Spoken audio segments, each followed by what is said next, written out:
Responsables syndicaux, conseillers techniques, ils sont des acteurs du sous-secteur de l'enseignement secondaire réunis par le Conseil sectoriel pour le dialogue social CSDS. Les sessions du CSDS devraient être pour notre ministère des moments de faire le bilan de santé du sous-secteur, de poser de bons diagnostics et de définir de façon consensuelle la thérapie appropriée pour prévenir les situations conflictuelles qui pourraient naître. Ouverte par le ministre des Enseignements secondaires, techniques et de la formation professionnelle, la présente session, la première de l'année 2018, a un double objectif.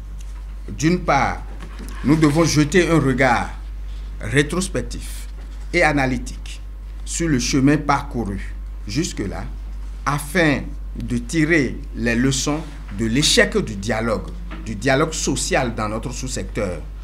Nous devons donc prendre, d'autre part, les dispositions nécessaires pour que les examens de fin d'année puissent se dérouler dans un climat de paix et de confiance réciproque. Et cela selon les règles fixées. Au rang des différents points qui seront abordés par le CSDS figure la question de la satisfaction des revendications faites lors des dernières grèves.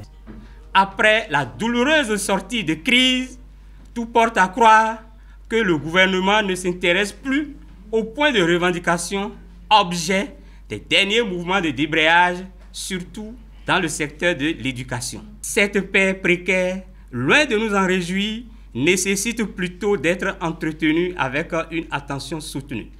Son maintien et sa pérennisation dépendent du respect des engagements pris par le gouvernement.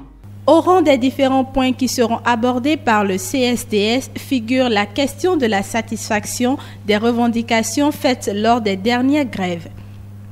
Prévue pour durer 3 jours, la session du CSDS sera meublée des travaux des participants et de 2 communications.